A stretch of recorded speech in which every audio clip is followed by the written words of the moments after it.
안녕하십니까. 조갑제 TV 시청자 여러분, 저는 조갑제닷컴의 조세별입니다. 오늘은 2019년 4월 24일 오후 1시 반을 가리키고 있습니다. 네, 오전 내내 국회가 아주 뜨거웠습니다. 바른미래당은 바른미래당대로 아주 시끄러웠는데 어제 통과시킨 공수처법 그리고 선거법 패스트트랙 지정에 대해서 그 열세를 쥐고 있는 상임위 소속 의원인 오신환 바른미래당 의원이 자신은 당의 어제 결정과 달리 이것에 대해서 반대표를 던지겠다라고 공식적으로 입장을 밝히면서 이 오신환 의원을 해당 사법개혁특별위원회 그 위원회에서 교체를 해야 된다. 교체하면 안 된다라는 주장이 바른미래당 안에서 서로 또 내홍을 가져오고 있습니다.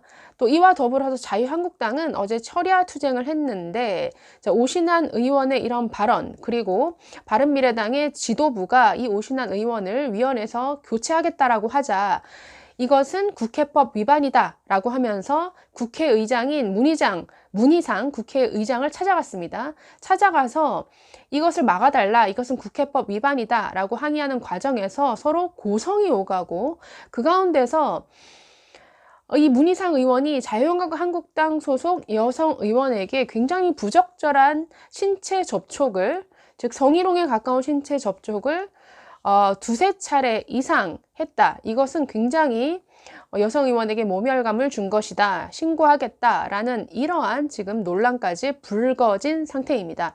자, 오전에 있었던 아주 드라마틱한 일들에 대해서 하나씩 몇 개만 살펴보려고 합니다. 자, 먼저 바른미래당에서는 어떤 일이 있느냐. 오신환 바른미래당 의원이 이 선거법, 공수처법의 패스트트랙 지정과 관련한 키맨으로 오늘 떠올랐습니다. 자, 어제 페이스북에 이런 글을 올렸는데요. 네, 오신환 의원은 페이스북에 이렇게 올렸습니다. 소신을 지키기 위해 여야 사당이 합의한 공수처 설치안의 신속처리 안건 지정안에 반대표를 던지겠다고 선언을 했습니다. 공수처의 기소권을 줘서는 안 된다고 주장한 평소 소신을 지키겠다는 뜻인데 선거법만큼은 여야 합의로 처리해왔던 국회 관행까지 무시하고 밀어붙여야 할 만큼 현재의 반쪽 연동형 비례대표제가 가치 있다고 생각하지 않는다라고 이렇게 말했습니다. 자, 그래서 지금 이 오신환 의원이 만약에 반대를 하면은 패스트트랙이 올라왔을 때 이 상임위를 통과할 수가 없습니다. 왜냐하면 지금 구성이 어떻게 되어 있냐면 자, 이 사법개혁특별위원회 이 총 위원이 18명입니다. 민주당 8명, 한국당 7명, 바른미래당 2명, 민주평화당이 1명입니다. 자, 이것이 통과가 되려면 총 5분의 3인 11명 이상이 찬성표를 던져야 됩니다. 자, 민주당 8명, 여기서 민주평화당 합치면 1명이니까 9명이죠. 9명. 바른미래당 지금 위원이 2명입니다. 권은희 위원, 그리고 오신환 의원인데 이 둘 중에 한 명이라도 반대표를 던지면 통과할 수가 없습니다. 그런데 오신환 의원이 반대표를 던지겠다라고 공표를 한 것입니다. 자, 이것 때문에 아침에 바른미래당에 발칵 뒤집혔는데 바른미래당 원내대표 김관영 원내대표와 손학규 대표가 오신환 의원의 발언 이후에 사보임을 하겠다. 사보임의 뜻은 이 오신환 의원을 해당 특위에서 배제시키겠다는 뜻이죠. 그러니까 찬성, 당이 결정한 뜻에 맞게 찬성표를 던질 다른 의원으로 바꾸겠다라고 이렇게 지금 입장을 밝힌 것인데 이것에 대해서 바른미래당 안에서 아주 큰 반발이 일어나고 있습니다. 자, 왜냐하면 어제 이 안건을 통과시킬 때부터 말이 많았죠. 지금 어제 오늘 바른미래당 모습을 보고 있으면 이건 뭐 원칙도 없고 법도 없고 뭐 서로 간에 신의도 없는 이런 집단인 것 같아서 참 한심하다는 생각이 많이 들었습니다.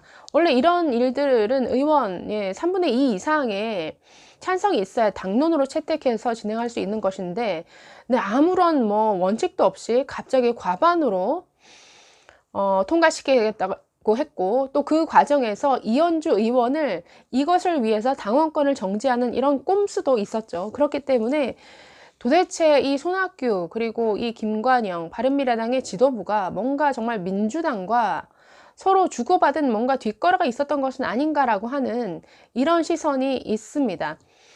네, 바른미래당 안에서 이 패스트 트랙 지정에 반대하는 사람들이 오늘 여기저기 인터뷰를 하면서 오신환 의원과 같은 뜻을 보이고 지도부의 행태에 대해서, 그러니까 위원을 교체하겠다라고 하는 이 지도부에 대해서 아주 강한 비판을 드러내고 있는데, 이해훈 의원은 그 CBS 라디오와의 인터뷰에서 이렇게 말했습니다.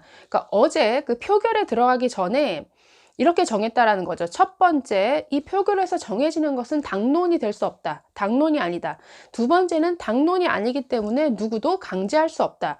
세 번째, 당론이 아니기 때문에 자기들 결정에 반하는 의원이 있다 하더라도 절대 사보임을 못한다. 그러니까 이 세 가지 조건에 서로 약속을 했기 때문에 표결하는 것에 찬성, 즉 과반수 이상의 찬성으로 그러니까 통과시키는 이 표결안에 찬성을 하고 표결을 했다라는 것이죠. 그런데 이제 와서 어제 약속을 어기고 오신환 의원이 사개특위에서 반대표를 던지겠다라고 하자 해당 위원을 교체하겠다, 다른 사람으로 교체하겠다라고 나오는 손학규, 김관영 원내대표에 대해서 네, 뭐 이것은 사람으로서 할 수 없는 일이다. 이것은 뭐 네, 뭐 이런 식의 비판 의사를 굉장히 많이 표명하고 있습니다. 뭐 하태경 의원, 뭐 이해훈 의원, 유승민 의원 등등이 아주 강하게 비판을 하고 있습니다. 자, 그리고 이 이해훈 의원은 이렇게 또 말했습니다. 오 의원은 처음부터 패스트트랙에 반대였기 때문에 그 입장을 바꾸는 게 쉽지 않다는 것도 잘 알고 있다. 그래서 혹시 이런 결과가 올까봐 표결에 들어가기 전에 당 지도부에 이건 당론이 아니다, 강제할 수 없다, 그래서 본인들 결정에 따르지 않는다고 해서 사보임 절대 없다, 이 약속을 수없이 받고 표결한 것이다 라고 했는데, 오늘 뭐 김관영 원내대표, 손학규 대표 뭐 그런 약속을 할 수 없다, 한 적이 없다라고 또 다른 말을 하고 있습니다. 저는 이번에 선거법, 공수처법을 패스트 트랙으로 지정해서 여야 사당이 합의하는 이런 모습 속에서 바른미래당의 모습을 보고 있으면 정말 손학규 대표와 김관영 원내대표 이 정도 되면 어떤 정치 양아치 소리를 듣지 않을까라는 생각이 듭니다. 우리가 양아치라는 말을 언제 쓰나요? 보통 자기 어떤 이익을 위해서라면 꼼수도 마다하지 않고, 배신도 마다하지 않고, 거짓말도 마다하지 않고, 또 자신의 이익을 위해서라면 얼마든지 적과도 손을 잡는 이런 사람을 가리켜서 아유 우리 양아치 같다 이렇게 표현을 하죠. 저는 정말 정치 양아치꾼인가 라는 생각이 들 정도의 모습이 이 바른미래당 지도부 속에서 보였다라는 생각이 듭니다. 소신, 원칙 같은 것은 찾아볼 수가 없죠. 그리고 굉장히 저는 바보 같은 짓을 하고 있다라는 생각이 듭니다. 아니면 민주당으로부터 어떤 자리나 아니면 어떤 거래 제한이 있지 않았을까라는 생각이 드는데, 자, 민주당은 사실은 선거법에 대해서는 별로 관심이 없죠. 민주당이 목숨 걸고 있는 것은 지금 공수처법입니다. 어떻게든 이것을 통과시켜야 하기 때문에 선거법은 그야말로 다른 정의당과 바른미래당, 민주평화당을 이 공수처법 통과시키는 하나의 수단으로 이용하기 위해서 그냥 선거법을 끼워 넣은 거죠. 선거법은 나중에 들어가면 지역구를 조정해야 되기 때문에 당내에서 또 반발이 있을 수 있고, 또 선거구를 확정하는 데 있어서의 또 논란이 있기 때문에 이게 통과가 되더라도 실제 선거법이 개정이 될지 안 될지는 나중에 가봐야 되는 일입니다. 그런데 일단 공수처법과 함께 통과시켜 놓자라는 거죠. 이것은 민주당이 노리는 것은 선거법이 아니라 공수처법입니다. 어떻게든 공수처법을 통과시키기 위해서 지금 바른미래당 등의 야당을 이용하는 것인데, 지금 바른미래당이 이러한 민주당의 어떤 꼼수에 지금 놀아나고 있던지, 아니면 뭔가 뒷거래를 통해서 서로 뭔가 합의를 하고 같이 이렇게 공동의 행보를 보이는 것인지 모르겠습니다. 어쨌든 지금 바른미래당이 보이고 있는 모습은 너무나 정말 정치 양아치들이 아닌가 싶은 생각이 들 정도로 비난받을 일을 계속하고 있습니다.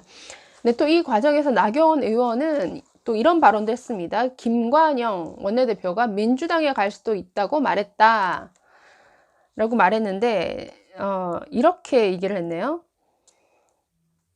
그 한국당 비상의원총회에서 이렇게 말했습니다. 나 원내대표는 지난번 원내대표 회동에서 김 원내대표에게 바른미래당이 끝까지 갈 수 있겠느냐고 물었다고 하는데, 당시에 제가 묻는 질문에 김 원내대표는 끝까지 가지 않을 수도 있다고 했다. 그러면서 본인이 민주당에 갈 수도 있다라고 했다라고 주장을 했습니다.